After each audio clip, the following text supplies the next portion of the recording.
Daniel didn't sleep. He sat at his kitchen table with a mug of untouched tea, listening to the subtle sounds that carried through the thin London walls, the hum of the refrigerator, the distant whoosh of a passing taxi, the faint creak from next door as Sarah moved about. Every sound sharpened his senses, as if his body had decided this night mattered more than any other. At 1:30, he heard a soft thud, followed by quiet footsteps. He was on his feet instantly, opening his door just as Sarah appeared in the hallway between their houses, her cardigan pulled tight around her. "I didn't want to bother you," she said, embarrassed. "Emily had a bad dream." Daniel glanced past her. Emily stood half-hidden behind her mother's leg, clutching a stuffed rabbit with one ear missing. "You're not bothering me," Daniel said gently. "Nightmares happen when fear doesn't know where to go." Emily looked up at him. "The door broke again in my dream," she whispered. Daniel crouched to her level. "Doors can be fixed," he said. "And dreams can be changed." She considered this, then nodded slowly, as if storing the idea somewhere safe. They returned to Sarah's living room. The temporary lock held firm, solid and unmoving, but fear has a way of ignoring logic.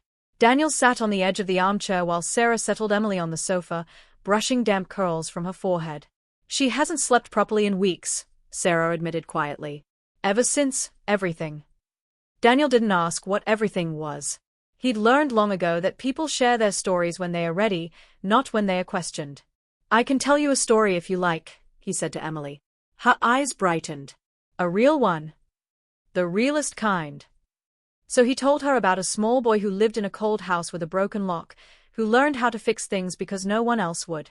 He told her how that boy grew up believing strength meant never asking for help, until one night he learned that helping others was another way of healing himself.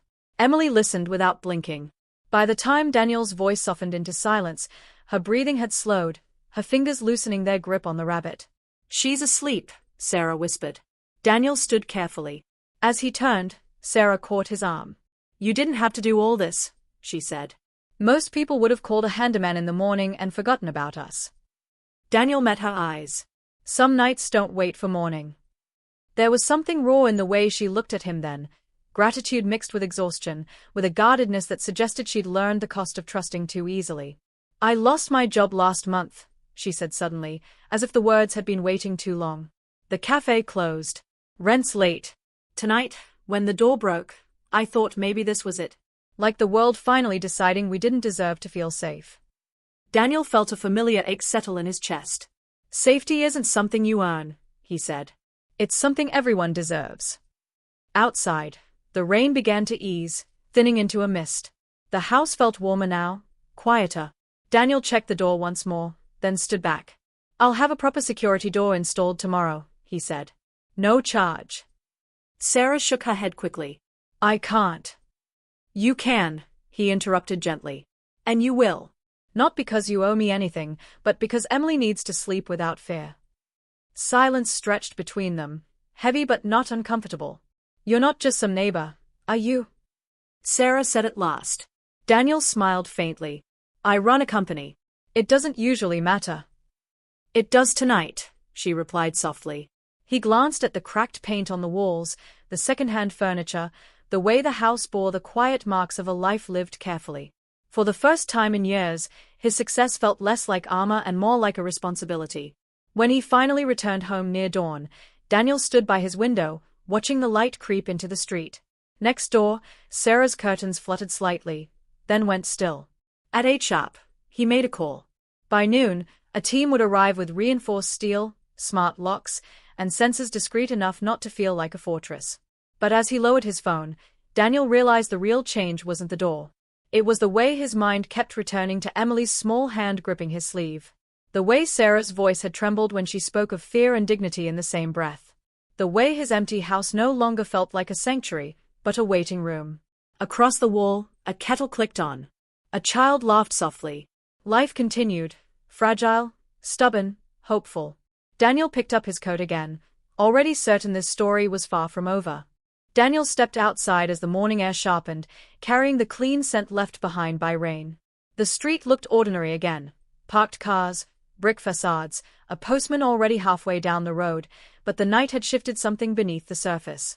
He crossed back next door with a paper bag from the bakery on the corner, still warm against his palm. Sarah opened the door carefully, as if the house might protest. When she saw him, surprise flickered across her face, quickly softened by relief. "You didn't have to," she began. "I know," Daniel said, holding up the bag. "But mornings are easier with bread." Emily appeared behind her, hair tousled, rabbit tucked under one arm. Her eyes lit up when she saw him. "The door didn't move," she announced proudly. "I checked." Daniel smiled. "That's because it's scared of you now." She giggled, the sound light and unguarded, and ran back toward the kitchen. Sarah watched her go, then leaned against the doorframe, suddenly tired in a way that reached her bones. "Thank you," she said again, quieter this time. "For staying. For coming back." Daniel shrugged gently. It felt wrong not to. They sat at the small kitchen table while Emily drew pictures on scrap paper, doors with smiling faces, houses with bright windows. The kettle steamed between them. "So," Sarah said after a moment, "what does a man like you do when he's not fixing doors at midnight?"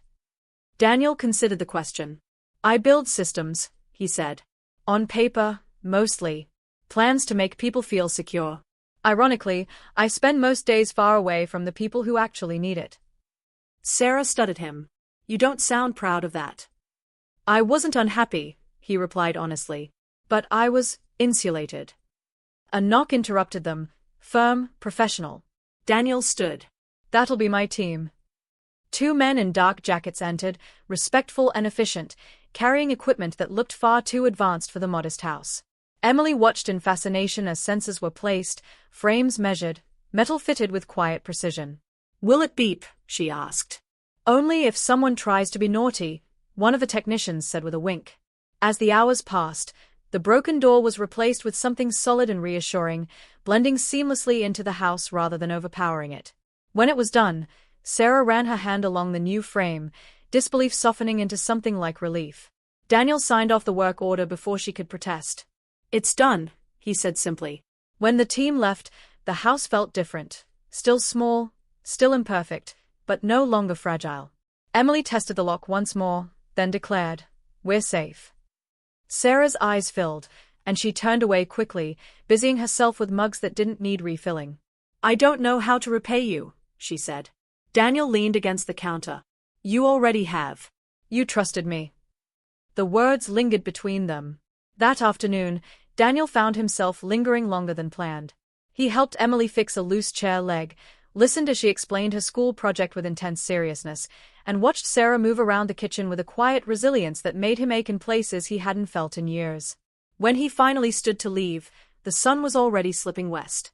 "Will we see you later?" Emily asked, hopeful but careful. Daniel hesitated, then nodded. "I think so." That night, alone again in his house, he stared at the walls that had once felt sufficient.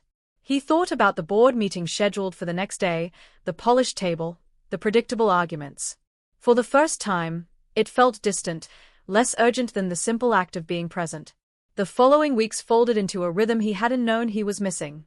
Daniel walked Emily to school when Sarah picked up early shifts.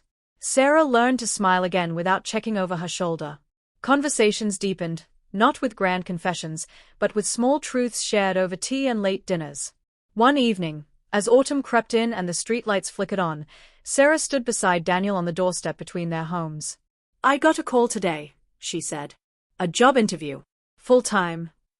"That's wonderful," Daniel said, meaning it. She nodded, then added softly, "I wouldn't have had the courage to apply if you hadn't reminded me that safety isn't something you earn." Daniel felt the weight of that settle gently, like responsibility and hope entwined. From the window, Emily waved at them, pressing her face to the glass, smiling wide and fearless. Daniel waved back, aware that some doors, once fixed, didn't just keep danger out, they let life in. As winter edged closer, the houses on the street began to glow earlier each evening, curtains drawn against the cold. Daniel found himself noticing small things he had once ignored, the way Sarah hummed while cooking, the way Emily counted her steps between the sofa and the door, convinced the number mattered. These details settled into him quietly, reshaping his days without asking permission. The job interview turned into a second call, then an offer. Sarah came home that afternoon breathless, coat still on, eyes shining with disbelief. "I got it," she said, almost afraid the words might vanish if spoken too loudly. It's not glamorous, but it's steady. And close. Daniel smiled, genuine pride warming his chest. That's more than enough. They celebrated with takeaway eaten straight from the cartons, Emily insisting on a toast with apple juice. As the night stretched on, laughter replaced the careful silences that once lived between the walls. Later, after Emily had gone to bed, Sarah lingered by the sink, drying a plate that was already dry. You know, she said, not quite looking at him, when my husband left, I thought that was the worst thing that could happen. But the night the door broke, that was when I felt invisible. Like no one would come even if we asked. Daniel leaned against the counter beside her. You weren't invisible, he said quietly. You were just unheard. She met his eyes then, something unspoken passing between them. Recognition, maybe. Or the fragile understanding of two people who had learned survival before comfort. Days blurred into weeks. Daniel postponed meetings, delegated more, chose to be present in ways he once dismissed as inefficient. His board noticed. Questions were asked. He answered them calmly, unconcerned for the first time with how his choices looked on paper. One evening, a sharp knock echoed down the street. Sarah froze instinctively, fear flickering back like an old bruise. Daniel was already on his feet, hand steady as he opened the door. A police officer stood outside, hat tucked under his arm. Routine follow-up, he explained. We caught the man responsible for a string of break-ins. Thought you should know. Relief washed through the house, visible in the way Sarah's shoulders finally dropped. Emily peeked from behind the hallway wall. He can't come back, she asked. No, the officer assured her kindly. He won't. That night, Emily slept with her door open for the first time. As Christmas lights appeared along the street, Daniel realized how deeply his life had shifted. He found himself buying smaller groceries, planning meals for 3 instead of 1, leaving his door unlocked when Sarah was next door, trusting the quiet they'd built together. One cold evening, as snow threatened the sky, Emily tugged on Daniel's sleeve. Are you family? She asked bluntly. Sarah inhaled sharply, but Daniel didn't laugh it off. He knelt, meeting Emily's serious gaze. I'm someone who cares about you, he said. Sometimes family starts that way.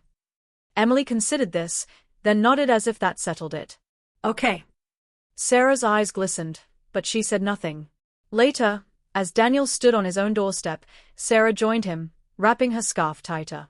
I don't want to rush things, she said. We've both been through enough. Daniel nodded. Neither do I. But, she added softly, I don't want to pretend this doesn't matter. It does, he replied. Snow began to fall, light and hesitant, settling on the pavement between them. The street felt hushed, held in a moment that didn't demand answers yet. From inside, Emily's laughter drifted through the window, bright and certain. Daniel looked at Sarah, at the house that no longer felt broken, and understood that some repairs took time, not because they were difficult, but because they were worth doing carefully. And as the night deepened and the snow continued to fall, he knew with quiet certainty that this chapter, this fragile, unfolding beginning, was far from finished. The snow did not stop that night. It fell gently, steadily, as if the city itself had decided to slow down and listen. Daniel stood by his window long after the streetlights blurred into soft halos, thinking about how easily life could change when someone answered a knock instead of ignoring it. Christmas arrived quietly. No grand parties, no glittering galas, just a small tree in Sarah's living room, decorated with paper stars Emily had cut herself, each one uneven and perfect. Daniel had planned to spend the day alone, as he always had, but plans have a way of surrendering to better ideas. Emily tugged him inside that morning, dragging him toward the tree. You're late, she scolded, grinning. Family is supposed to be together. Daniel laughed, but the word family landed somewhere deep and stayed there. They exchanged modest gifts, books, scarves, a toolbox Emily insisted he needed for superhero work. But when Emily handed Daniel a folded piece of paper, her hands shook slightly. It's not store-bought, she said seriously. Daniel opened it carefully. Inside was a drawing of 3 figures standing between 2 houses, joined by a door shaped like a heart. You fixed ours, Emily said. So I made you one that never breaks. Daniel swallowed hard, emotion pressing behind his eyes. For the first time in years, he didn't fight it. That evening, As Emily slept curled against the sofa, Sarah and Daniel sat in the quiet glow of the tree lights. "I've been scared to hope," Sarah admitted. "Because hoping makes you vulnerable."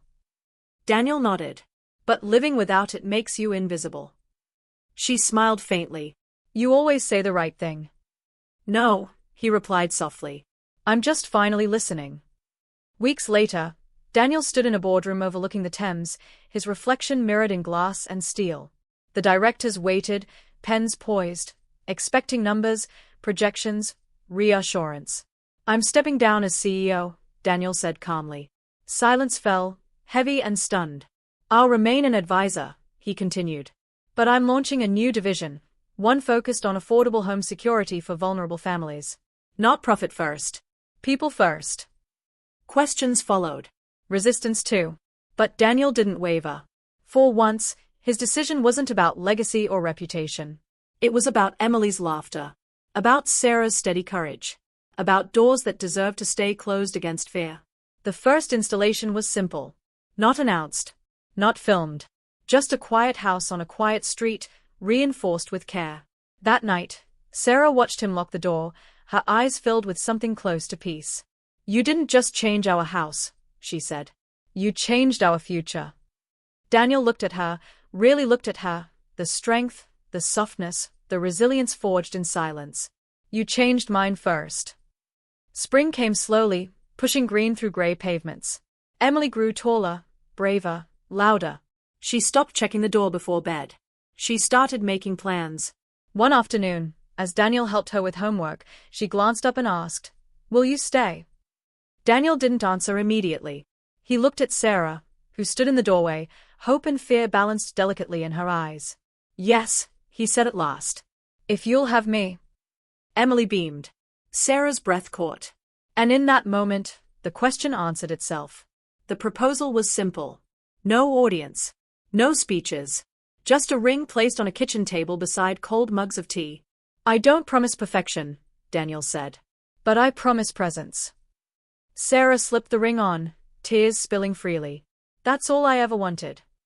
On the anniversary of the midnight knock, Daniel stood outside their home, now fully theirs, listening to laughter spill into the street. He thought about how close he had come to missing it all, how one ignored sound could have left 3 lives untouched. Emily ran to him, arms wide. "You came." "I always will," he replied. As the door closed behind them, strong, secure, unafraid, it was no longer just a barrier against the world. It was a promise kept. A future chosen. A reminder that sometimes, the smallest knocks arrive carrying the biggest miracles. And somewhere in the quiet heart of the city, a little girl slept peacefully, a mother believed again, and a man finally understood that success was never measured by how high you climb, but by how many lives you hold steady when they are afraid to knock.